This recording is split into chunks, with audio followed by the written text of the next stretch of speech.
Hello friends, welcome to the success Kendra. Friends देखिए, आज इस सेशन में हम लोग बिहार पुलिस ड्राइवर भर्ती 2025 के लिए बिल्कुल ओरिजिनल क्वेश्चन पेपर जैसा यहाँ पर हम लोग 100 प्रश्नों को आज इस सेशन में देखेंगे। देखिए, इसमें 60 प्रश्न जो होंगे आपके जीके जीएस से होंगे और 40 प्रश्न जो होंगे ये आपके मोटर वाहन अधिनियम से होंगे, यानी कि चालन से संबंधी होंगे, ड्राइविंग से रिलेटेड होंगे। और देखिए, आप इसको कह सकते हैं कि बिहार पुलिस ड्राइवर 2025 के लिए ये फुल लेंथ प्रैक्टिस सेट भी है। बहुत ही बढ़िया प्रश्न है फ्रेंड्स, इसको एक बार आप लोग लगाइए और ईमानदारी पूर्वक अपना अपना स्कोर जो है आप कमेंट करके ज़रूर बताइएगा। फ्रेंड्स, अगर आप चैनल पर पहली बार आए हुए हैं तो चैनल को सब्सक्राइब कर लीजिएगा और जो बगल में बेल आइकन है, घंटी का निशान है, उसको भी ज़रूर दबा लीजिए, ताकि जब भी इसी तरह का कोई भी important video Bihar police constable driver 2025 से रिलेटेड अपलोड किए जाएँ तो उसका नोटिफिकेशन सबसे पहले आपके पास पहुंच जाए। तो चलिए फ्रेंड्स, बिना देरी किए हुए सेशन आज की स्टार्ट करते हैं। एक बार सभी लोग प्लीज़ पहले सेशन को लाइक कर दीजिए और जब इसको कंप्लीट देख लीजिएगा, पूरा देख लीजिएगा, तो कम से कम इसको एक ग्रुप में फ्रेंड्स ज़रूर ही शेयर कर दीजिएगा। तो चलिए अब हम लोग स्टार्ट करते हैं आज का सेशन। पहला प्रश्न पढ़ेंगे कि किसके परिणाम स्वरूप 5वीं शताब्दी ईस्वी सन में गुप्त साम्राज्य का पतन हुआ। इस क्वेश्चन पेपर को आप एग्जाम के तौर पर लगाइए। ऐसा समझिए कि आप एग्जामिनेशन हॉल में बैठे हुए हैं और पेपर दे रहे हैं। देखिए, हुन आक्रमण के परिणाम स्वरूप 5वीं शताब्दी ईस्वी सन में गुप्त साम्राज्य का पतन हुआ। Option number C right answer हो जाएगा। हुनों का पहला आक्रमण जो है भारत पर, यह गुप्त सम्राट स्कंदगुप्त के शासनकाल में हुआ था और स्कंदगुप्त ने हुनों को बुरी तरह से पराजित भी किया था। ये ध्यान रखेंगे आप। गुप्त वंश का संस्थापक कौन था? गुप्त वंश का संस्थापक श्रीगुप्त था। क्लियर? गुप्त वंश के शासकों ने मंदिरों एवं ब्राह्मणों को सबसे अधिक जो है ग्राम अनुदान में दिए थे, गांव अनुदान में दिए थे। गुप्त काल को प्राचीन काल का भारत के साहित्य और सांस्कृतिक दृष्टि से स्वर्ण युग यानी कि क्लासिक युग कहा जाता है। चलिए, नेक्स्ट क्वेश्चन है कि प्रशासन के क्षेत्र में चोल राजवंश का मुख्य योगदान है। तो राइट आंसर इसका क्या हो जाएगा? एक संगठित स्थानीय स्वशासन में। Option number D correct answer हो जाएगा। याद रखेंगे आप, चोल साम्राज्य की स्थापना विजयालय ने किया था। चोलों की राजधानी कहाँ पर थी? तो इनकी राजधानी तंजौर थी। ये भी प्रश्न बनता है। और चोल साम्राज्य के पास एक शक्तिशाली नौसेना भी थी। चलिए नेक्स्ट क्वेश्चन करेंगे कि मुगल शासन में मनसबदारी प्रणाली का प्रवर्तन किसके द्वारा किया गया था। तो फ्रेंड्स, यह जो है अकबर के द्वारा किया गया था। किसके द्वारा किया गया था? अकबर के द्वारा मनसबदारी प्रणाली 1574 ईस्वी में लागू किया गया था। तो राइट आंसर यहाँ पर अकबर हो जाएगा। चलिए, और अकबर ने तीर्थ यात्रा कर को समाप्त किया था, इसने जजिया कर को समाप्त किया था, दीन ए इलाही धर्म प्रारंभ किया था। इन सब को आप ध्यान रखेंगे। मुगल काल में सर्वाधिक मनसबदार किसके शासनकाल में थे? तो सबसे ज़्यादा मनसबदार जो थे मुगल काल में, ये औरंगजेब के शासनकाल में थे। राइट आंसर औरंगजेब हो जाएगा। और औरंगजेब को आलमगीर के नाम से भी जाना जाता है। ये प्रश्न अगर पूछा जाए कि आलमगीर के नाम से किस मुगल बादशाह को जाना जाता है, तो ये औरंगजेब है। चलिए नेक्स्ट क्वेश्चन है, और आलमगीर और जिंदा पीर, ये दोनों नाम आप याद रखेंगे, जिंदा पीर और आलमगीर। अगला प्रश्न है हमारा क्वेश्चन नंबर 5 कि निम्न में से किस अंग्रेज व्यक्ति ने पहली बार श्रीमद् भगवत गीता का अंग्रेजी में अनुवाद किया था। तो ये किसने किया था? चार्ल्स विल्किंस ने किया था। इसी ने पहली बार श्रीमद् भगवत गीता का अनुवाद अंग्रेजी में किया था। क्लियर है? चलिए, तो राइट आंसर चार्ल्स विल्किंस हो जाएगा। उसके बाद देखिए, फ्रंटियर गांधी किसे कहा जाता है? सीमांत गांधी, फ्रंटियर गांधी के नाम से खान अब्दुल गफ्फार खान को जाना जाता है। ठीक है, खान अब्दुल गफ्फार खान ने लाल कुर्ती आंदोलन के नाम से जो है एक संगठन इन्होंने चालू किया था। तो ये खान अब्दुल गफ्फार खान हो जाएगा। किस गुप्त शासक को विक्रमादित्य की उपाधि दी गई थी? तो विक्रमादित्य चंद्रगुप्त द्वितीय को, ठीक है, चंद्रगुप्त। और समुद्रगुप्त को भारत का नेपोलियन कहा जाता है। चंद्रगुप्त द्वितीय, चंद्रगुप्त विक्रमादित्य, याद रखेंगे आप। ठीक है, चलिए, इन्हीं के समय फाहियान जो है भारत आया था। अगला प्रश्न है कि सारनाथ का लायन कैपिटल किस शासक से संबंधित है। तो सही उत्तर इसका क्या हो जाएगा? सही उत्तर जो है यह सम्राट अशोक से संबंधित है। सम्राट अशोक से संबंधित है। इस स्तंभ में 4 शेर एक दूसरे से पीठ सटा करके बैठे हुए हैं। इलाहाबाद का अशोक स्तंभ अभिलेख ही प्रयाग प्रशस्ति हरिसेन द्वारा उत्तीर्ण किया गया था, जिससे समुद्रगुप्त के शासनकाल के बारे में सूचना मिलती है?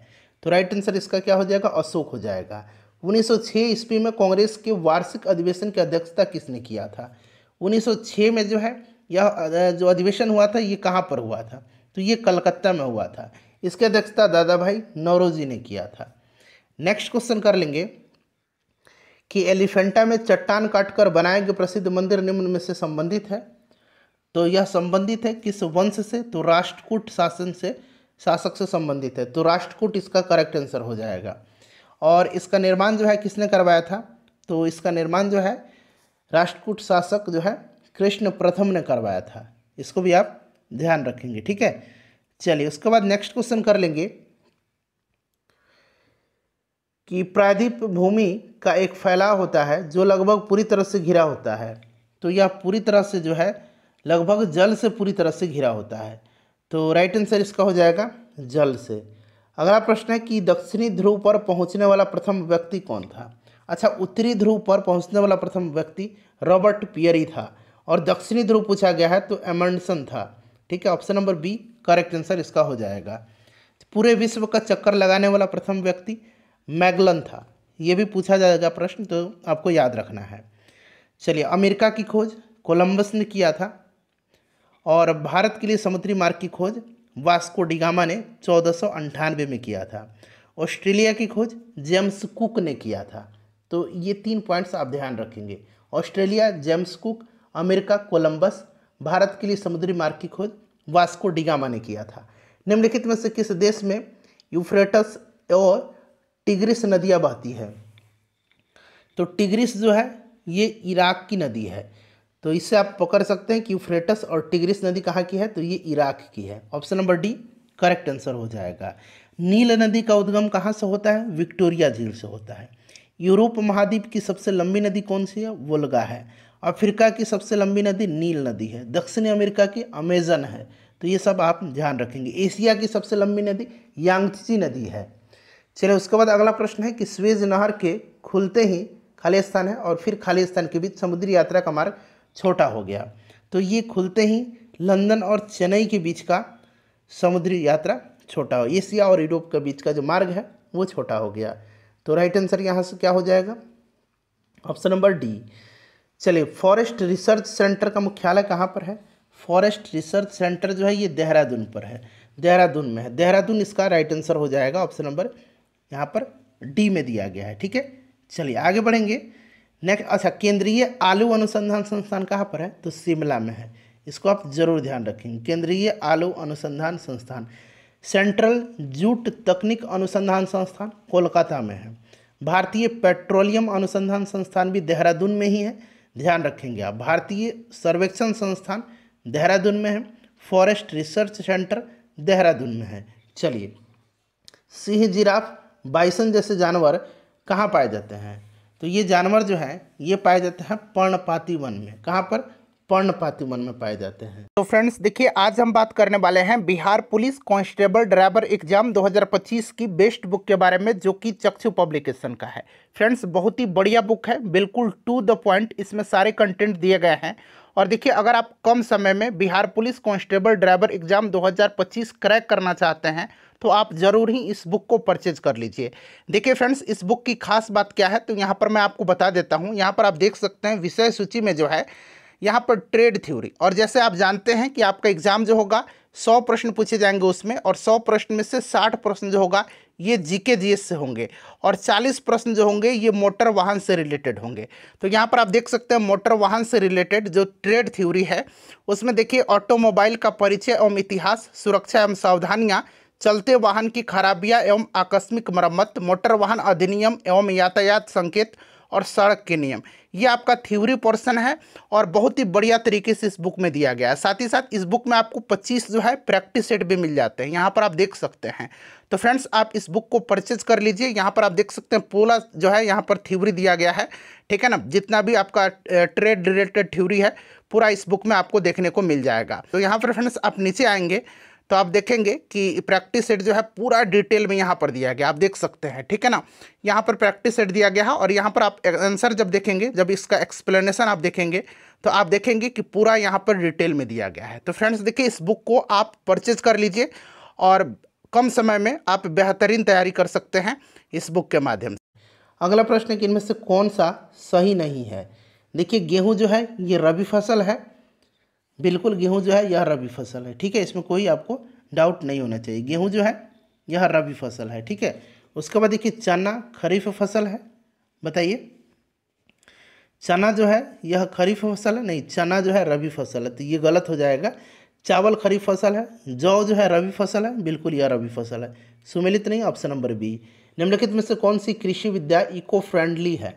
इको फ्रेंडली ऑर्गेनिक फार्मिंग है, ठीक है, ऑर्गेनिक फार्मिंग, ऑप्शन नंबर ए राइट आंसर हो जाएगा।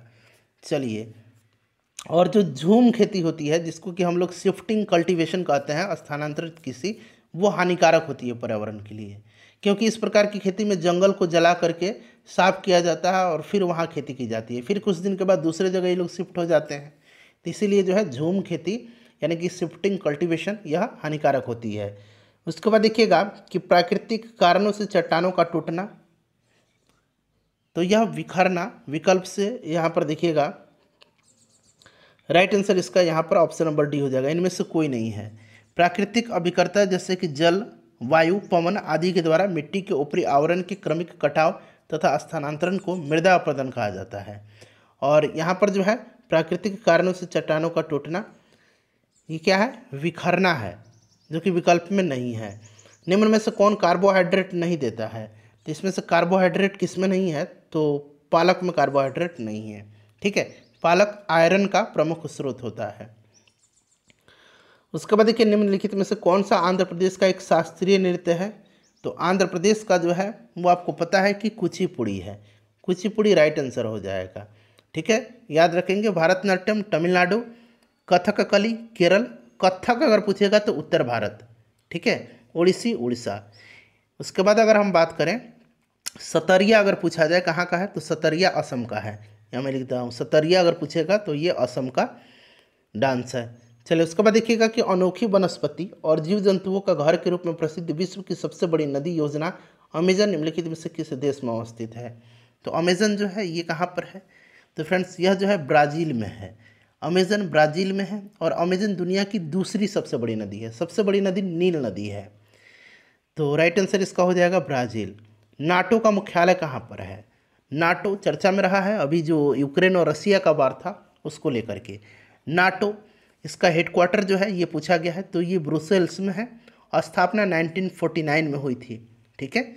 चलिए, तो ये ब्रुसेल्स हो जाएगा, ऑप्शन नंबर ए। उसके बाद देखिएगा कि एमनेस्टी इंटरनेशनल क्या है। एमनेस्टी इंटरनेशनल एक मानव अधिकार समूह है। मानव अधिकार समूह हो जाएगा राइट आंसर इसका, एमनेस्टी इंटरनेशनल, ठीक है, याद रखेंगे आप। नेक्स्ट क्वेश्चन कर लेंगे। अगला प्रश्न है हमारा कि WHO के अनुसार आज अधिकांश संख्या में लोगों की मृत्यु किस रोग से होती है। तो यह टीबी है, तपेदिक, option number B right answer हो जाएगा, ठीक है फ्रेंड्स।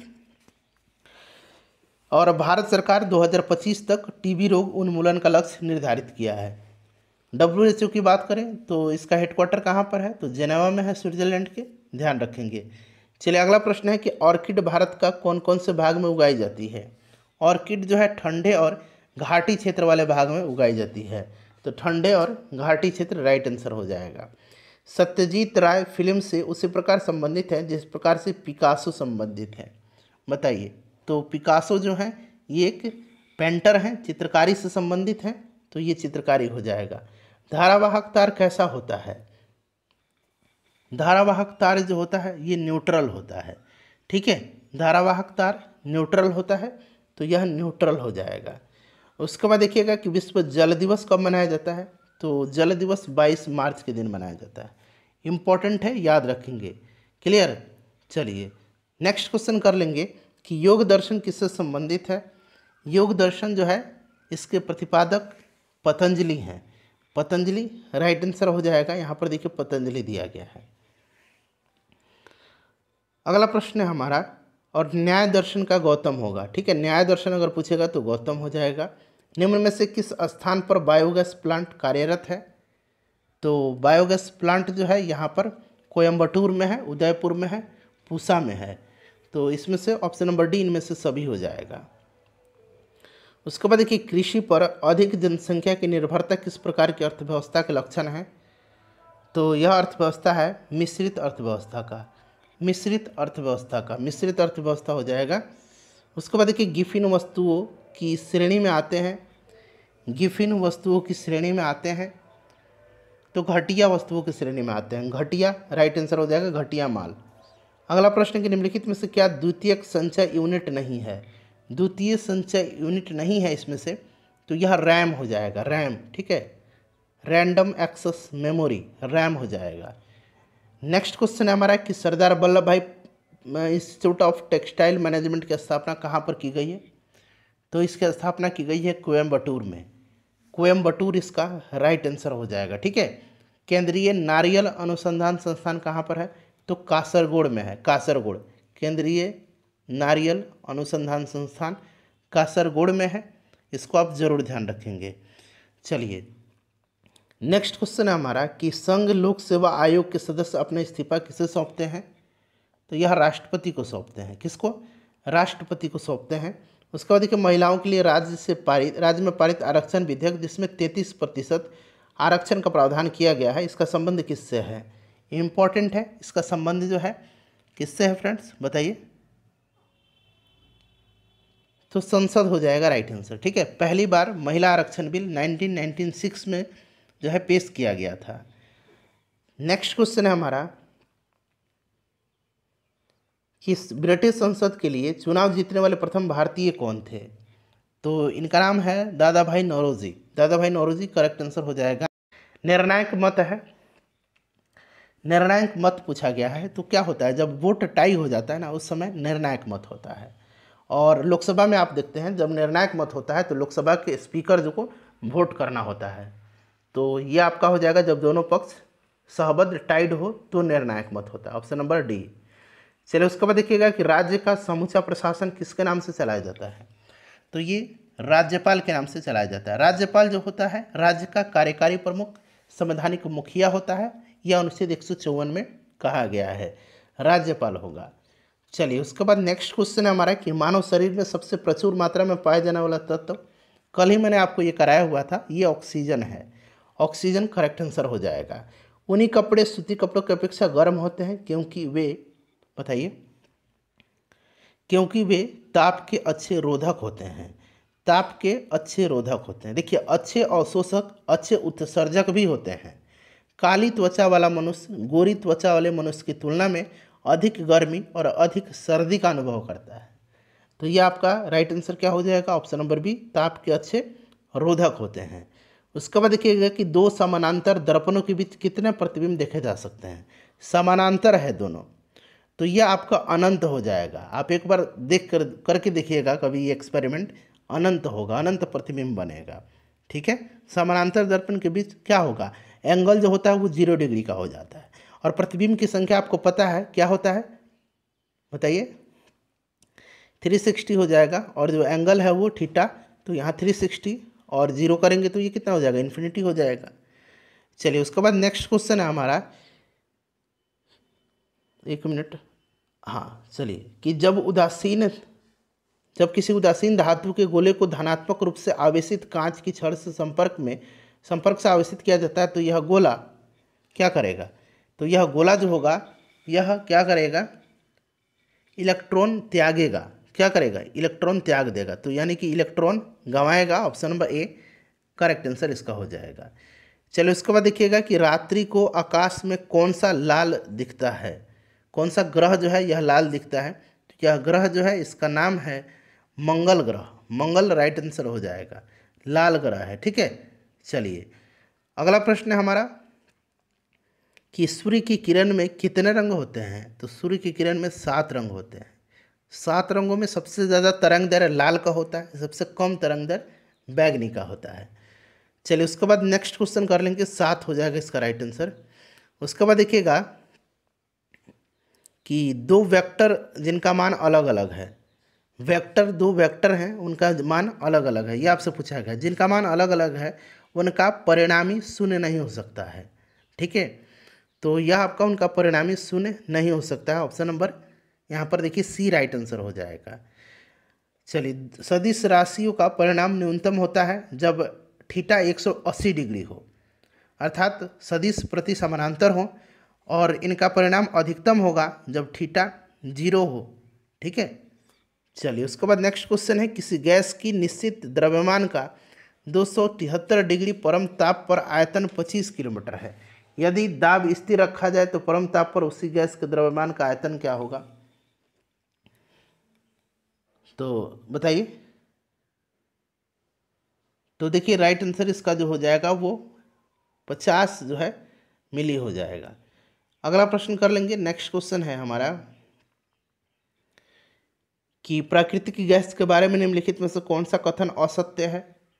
प्राकृतिक गैस यह CO और H2 का मिश्रण है, यह असत्य है। ठीक है। प्राकृतिक गैस में मुख्य रूप से मीथेन शामिल होता है, तो ये वाला गलत हो जाएगा आपका। इसमें मुख्य रूप से मीथेन होता है, इसका प्रयोग ईंधन के तौर पर किया जाता है। गैसीय हाइड्रोकार्बन का मिश्रण होता है, मीथेन है। ठीक है। चलिए, हाइड्रोकार्बन का प्राकृतिक स्रोत क्या है? हाइड्रोकार्बन का प्राकृतिक स्रोत इसमें से आपका कच्चा तेल हो जाएगा। कौन सी धातु अन्य धातु के साथ मिलकर के पारद बनाती है? तो राइट आंसर इसका क्या हो जाएगा? पारा हो जाएगा। ऑप्शन नंबर बी, पारा अन्य धातु के साथ मिलकर के पारद यानी कि अमेलगम बनाती है। तो इसके बाद देखिए, निम्नलिखित में से कौन विद्युत का सबसे अच्छा चालक है? तो इसमें से सबसे अच्छा चालक जो है ये चांदी है, विद्युत का चांदी है। ठीक है। चलिए, उसके बाद नेक्स्ट क्वेश्चन है हमारा कि निम्न में से किस प्रशीतक का उपयोग आजकल नहीं होता है? तो आजकल जो है प्रशीतक का उपयोग नहीं होता है कार्बन डाइऑक्साइड का। ठीक है। कार्बन डाइऑक्साइड का आजकल उपयोग नहीं होता है। चलिए, उसके बाद नेक्स्ट क्वेश्चन है, प्रशीतक में जो है क्लोरो डाइफ्लोरोमीथेन का प्रयोग किया जाता है। डाइफ्लोरोमीथेन का डाइफ्लोरोमीथेन का इस्तेमाल किया जाता है आजकल। किसमें भरपूर लौह तत्व पाया जाता है? तो यह हरी सब्जियां हो जाएगा। निम्नलिखित में से अंकुरन के लिए सामान्यतः किसकी आवश्यकता नहीं होती है? तो अंकुरन के लिए प्रकाश की आवश्यकता जो है सामान्यतः नहीं होती है। बाकी पानी, हवा और ताप बहुत ही जरूरी होता है, यह मैंडेटरी नहीं है। उसके बाद देखिए, निम्नलिखित में से सर्वाधिक तीव्र गति से विसरण कौन करता है? तो विसरण जो होता है ये गैस होता है, विसरण गैस में होता है। ठीक है। गैस में विसरण जो होता है यह तेजी से होता है, तो गैस हो जाएगा। ठोस कार्बन डाइऑक्साइड को क्या कहते हैं? तो ठोस कार्बन डाइऑक्साइड को जो है शुष्क बर्फ कहा जाता है, शुष्क बर्फ राइट आंसर हो जाएगा। उसके बाद देखिएगा कि आँख के मायोपिया दृष्टि में क्या होता है? तो आँख के मायोपिया दृष्टि में रेटिना के सम्मुख प्रकाश किरणें केंद्रित होती है। मायोपिया को हम लोग निकट दृष्टि दोष कहते हैं। ठीक है। और रेटिना के सम्मुख जो है प्रकाश किरणें केंद्रित होती है। और आपको पता है फ्रेंड्स कि ये जो मायोपिया है इसको कैसे ठीक किया जाता है? निकट दृष्टि दोष जो है इसको किया जाता है अवतल लेंस का इस्तेमाल किया जाता है इसको ठीक करने में। और जो हाइपरमेट्रोपिया है जिसको कि हम लोग दीर्घ दृष्टि दोष कहते हैं, इसमें उत्तल लेंस का प्रयोग किया जाता है। तो राइट आंसर इसका क्या हो जाएगा? ऑप्शन नंबर ए हो जाएगा।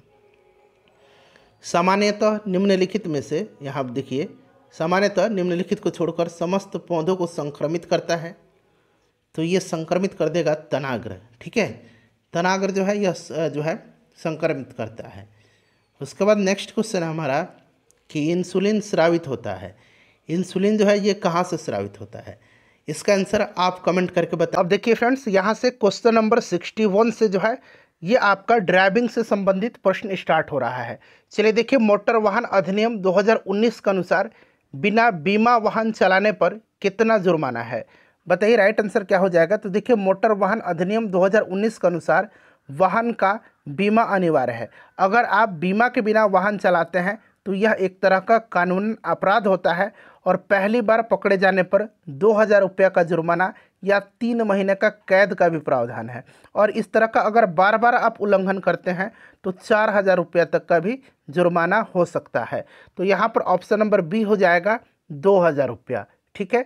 चलिए, उसके बाद देखिएगा कि नो पार्किंग चिन्ह का रंग संयोजन क्या होता है? No parking.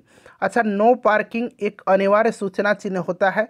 यह लाल घेरे में सफ़ेद पृष्ठभूमि पर काले अक्षरों से होता है और यह दर्शाता है कि उस क्षेत्र में वाहन खड़ा करना मना है। ठीक है ना फ्रेंड्स। और देखिए इस तरह का चिन्ह का अगर आप अवहेलना करते हैं तो आप पर जुर्माना लगाया जा सकता है। तो यहाँ पर option number B right answer हो जाएगा, लाल और सफ़ेद। इस तरह से आपने देखा होगा। ठीक है ना। चलिए उसके बाद देखिएगा कि जब कोई वाहन रेड लाइट पर नहीं रुकता है तो उस पर पहला जुर्माना कितना होता है, बताइए। तो देखिए रेड लाइट तोड़ना एक तरह का गंभीर ट्रैफिक उल्लंघन माना जाता है और 2019 के संशोधन के बाद इसका जुर्माना 5,000 रुपये निर्धारित किया गया है। ठीक है ना। देखिए अगर आप रेड लाइट को फॉलो नहीं करते हैं, रेड लाइट को अगर आप तोड़ देते हैं तो इससे दुर्घटना की संभावना बढ़ जाती है। तो निश्चित रूप से इसको आप फॉलो करिएगा। ऑप्शन यहाँ पर सी हो जाएगा। चलिए उसके बाद देख लीजिएगा कि वाहन चलाते समय मोबाइल फ़ोन का उपयोग करना कौन से कानून का उल्लंघन है, बताइए। तो देखिए फ्रेंड्स अगर हम बात करते हैं यहाँ पर तो धारा 184 लापरवाही से वाहन चलाना को संदर्भित करता है, धारा 184। ठीक है ना फ्रेंड्स। और देखिए मोबाइल पर बात करते हुए वाहन चलाना दुर्घटना का कारण बन सकता है। क्लियर।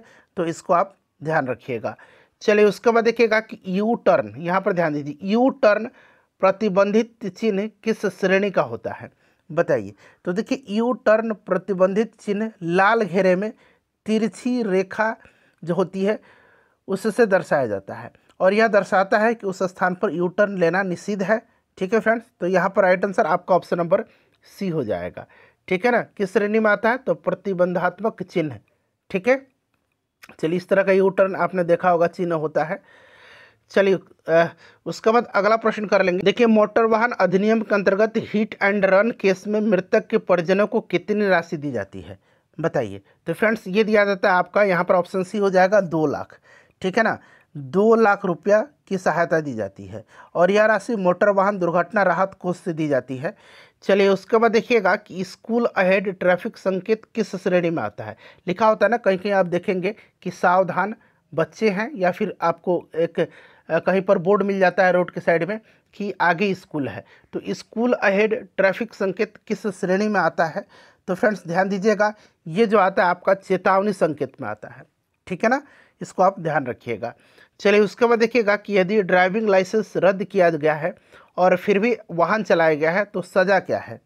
तो देखिए अगर आप बिना वैध लाइसेंस वाहन चलाते हैं तो एक तरह का ये दंडनीय अपराध है और लाइसेंस रद्द होने के बावजूद वाहन चलाना और भी गंभीर उल्लंघन है और इसके लिए 10,000 रुपये तक का जुर्माना और कैद हो सकती है। ठीक है ना। और पुलिस के द्वारा वाहन भी जब्त किया जा सकता है। तो यहाँ पर ऑप्शन सी हो जाएगा। उसके बाद देखिए निम्न में से कौन सा ट्रैफिक चिन्ह केवल दोपहिया वाहनों पर लागू होता है, बताइए। तो फ्रेंड्स ये दोपहिया वाहन निषेध जो होगा ऑप्शन यहाँ पर डी करेक्ट आंसर हो जाएगा। ठीक है ना। चलिए उसके बाद देख लीजिएगा कि वाहन की पंजीयन पुस्तिका आरसी में बदलाव करवाने के लिए कितने दिन के अंदर आवेदन करना होता है। तो ये आवेदन करना होता है 30 दिन के अंदर। ठीक है ना। 30 दिन के अंदर करना होता है। देरी करने पर जुर्माना और वाहन रोकने की कार्रवाई हो सकती है। आरटीओ कार्यालय, ठीक है ना, आपको ध्यान रखना है आरटीओ कार्यालय, आरटीओ कार्यालय में निर्धारित दस्तावेज के साथ आवेदन करना होता है। ठीक है। चलिए उसके बाद देखिएगा कि निम्नलिखित में से कौन सा संकेत रोके का प्रतीक है। तो रोके का प्रतीक कौन सा है, तो यहाँ पर देखिए स्टॉप लिखा होता है, अष्टभुज लाल बोर्ड। ठीक है ना। और स्टॉप लिखा रहेगा। चलिए उसके बाद देखिएगा कि और मैंने आपको ट्रैफिक का जो साइन होता है उससे रिलेटेड एक वीडियो कराया हुआ है, पहले आप लोग उसको एक बार देख लीजिएगा। ठीक है। देखिए मोटर वाहन अधिनियम के तहत नाबालिग द्वारा वाहन चलाने पर किसके विरुद्ध दंड निर्धारित है, बताइए। तो फ्रेंड्स यह आपका वाहन स्वामी या अभिभावक के खिलाफ। ठीक है। चलिए उसके बाद देखिएगा कि पीली झपकती बत्ती का क्या अर्थ होता है। पीली झपकती बत्ती का क्या अर्थ होता है, तो फ्रेंड्स देखिए इसका अर्थ होता है कि सावधानी से चले। ठीक है ना। फ्लैशिंग येलो जो होता है लाइट, फ्लैशिंग येलो लाइट ये संकेत देती है कि चौराहा खाली हो तो सावधानी से निकले। ठीक है ना। चलिए उसके बाद देखिएगा कि वाहन से काला धुआं निकलना किस नियम का उल्लंघन है। तो निश्चित रूप से फ्रेंड्स ये प्रदूषण से रिलेटेड है और यह वायु प्रदूषण को बढ़ावा देता है और सार्वजनिक स्वास्थ्य के लिए ये हानिकारक भी है। तो यहाँ पर देखिए मोटर वाहन अधिनियम की धारा 192 ध्यान रखिएगा। ठीक है ना फ्रेंड्स। और देखिए इसके लिए 5,000 पहली बार में 5,000 और 10,000 रुपया पुनः अपराध तक जुर्माना लगाया जा सकता है। ठीक है, और नियमित प्रदूषण नियंत्रण PUC जो है प्रमाण पत्र आवश्यक भी होता है वाहन के लिए। ठीक है, उसके बाद देखिए नो पार्किंग संकेत यहाँ पर कहाँ लगाया जाता है, नो पार्किंग। तो देखिए नो पार्किंग जो है ये व्यस्त बाजार वगैरह में लगाया जाता है ताकि भीड़ भाड़ न लगे। ठीक है, चलिए उसके बाद हम लोग अगला प्रश्न कर लेंगे। अब देखिए हेलमेट पहनना किस श्रेणी के वाहन चालकों के लिए अनिवार्य है। तो हेलमेट पहनना जो है आपको पता है कि ये होता है दोपहिया जो वाहन होता है उसको चलाने और पीछे जो बैठे होते हैं उनके लिए। तो देखिए दोपहिया चालकों और पीछे बैठने वालों के लिए, ऑप्शन सी हो जाएगा।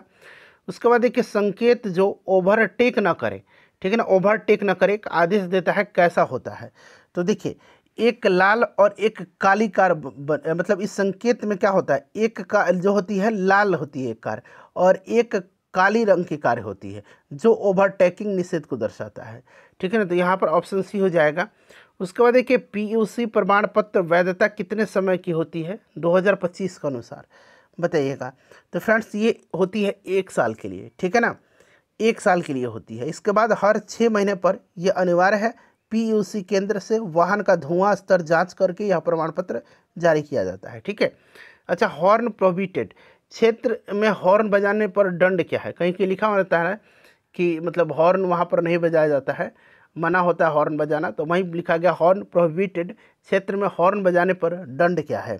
तो नो हॉर्न जोन में जो होता है आपको हॉर्न नहीं बनाना चाहिए। और ऐसे क्षेत्र कहाँ कहाँ होते हैं, जैसे कि कोई अस्पताल होता है, कोई वृद्धाश्रम होता है, ठीक है ना, स्कूल होते हैं, तो वहाँ पर आपको हॉर्न वगैरह नहीं बजाना चाहिए बार बार। तो पहली बार 1000 रुपये तक का जुर्माना है और पुनः उल्लंघन पर अधिक दंड भी संभव है। ठीक है, और यह नियम शांति और स्वास्थ्य की दृष्टि से लागू है। तो यहाँ पर आपका ऑप्शन नंबर बी हो जाएगा। चलिए उसके बाद देख लीजिएगा कि मैंडेटरी साइंस का मुख्य उद्देश्य क्या है। मैंडेटरी साइंस यानी कि जो बाध्यकारी होते हैं, आपको मानना ही मानना है, जैसे कि स्टॉप, गिव अवे, ये सब होते हैं। ठीक है ना, तो ऑप्शन यहाँ पर बी राइट आंसर हो जाएगा। ठीक है, उसके बाद देखिएगा कि वाहन में स्पार्क प्लग का कार्य क्या होता है। तो स्पार्क प्लग क्या होता है, पेट्रोल इंजन में ईंधन और वायु मिश्रण को जलाने के लिए चिंगारी उत्पन्न करता है, यही करता है ना। तो ईंधन को जलाने के लिए, मतलब ईंधन को जलाने के लिए गाड़ी स्टार्ट करने में ये सहायक होता है। चलिए उसके बाद देख लीजिएगा कि किस प्रकार का लुब्रिकेशन भारी ट्रकों में अधिकतर प्रयोग किया जाता है, बताइए।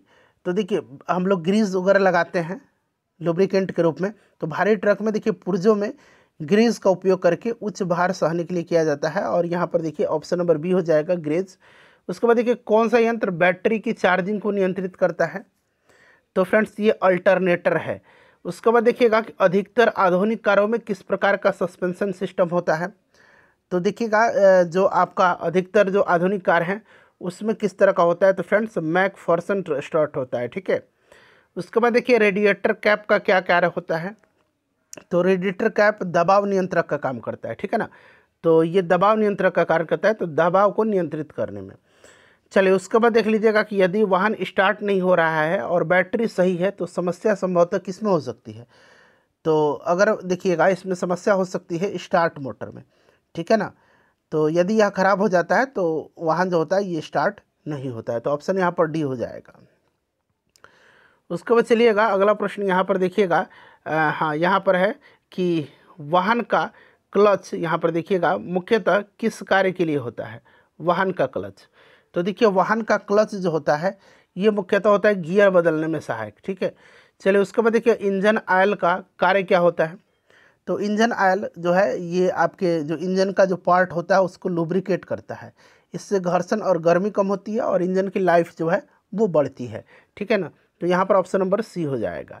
उसके बाद देखिएगा कि एयर फिल्टर की सफाई नहीं करने पर क्या समस्या आ सकती है। एयर फिल्टर की सफाई नहीं करने पर तो देखिए यहाँ पर समस्या आ जाएगा, माइलेज कम हो जाएगा आपका। ठीक है ना, जब भी हम लोग मोबिल वगैरह चेंज कराते हैं तो एयर फिल्टर भी हम लोग चेंज करा लेना चाहिए। चलिए उसके बाद देख लीजिएगा कि अधिक गर्म होने पर इंजन में धुआं क्यों निकलता है। तो इसका कारण है रेडिएटर काम नहीं करता है। ठीक है ना, रेडिएटर में पानी या कूलेंट न हो तो इंजन ओवरहीट हो जाता है। चलिए उसके बाद देखिएगा अगला प्रश्न है कि वाहनों में, यहाँ पर देखिएगा कि वाहनों में यहाँ पर ड्राइव शाफ्ट किसका कार्य करता है। तो इंजन और पहियों को जोड़ता है ये। ठीक है, ये रोटेशनल मोशन के आगे को आगे ले जाता है और यह फ्रंट व्हील या रियर व्हील ड्राइव सिस्टम का हिस्सा होता है। तो यहाँ पर right answer option number B हो जाएगा। उसके बाद देखिएगा कि इंजन में अधिक घर्षण से क्या समस्या आती है। तो अधिक घर्षण जब होगा तो क्या होगा, पार्ट पुर्जे जो होंगे वो खराब हो जाएंगे, पार्ट पुर्जे जो हैं वो खराब हो जाएंगे और यहाँ पर आपकी गाड़ी क्या हो जाएगी, रुक जाएगी। ठीक है, चलिए उसके बाद देखिएगा कि रेडिएटर में कौन सा द्रव डाला जाता है। तो रेडिएटर में ठंडा रखने के लिए आपको पता है कि इसमें डिस्टिल्ड वाटर या कूलेंट का इस्तेमाल किया जाता है। उसके बाद देखिएगा फ्रेंड्स, अगला प्रश्न है कि गियर बॉक्स में किस प्रकार का तेल का प्रयोग होता है।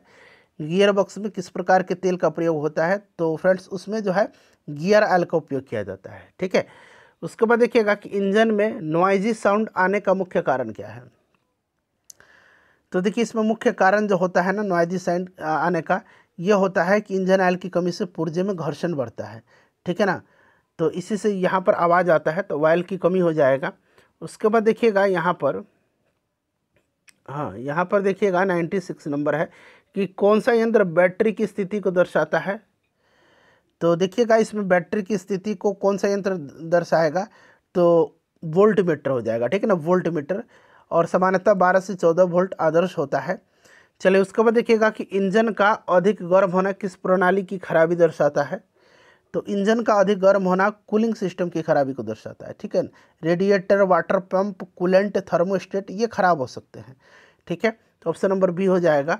उसके बाद देखिएगा कि इंजन की शक्ति को गियर बॉक्स तक पहुंचाने वाला भाग कौन सा है।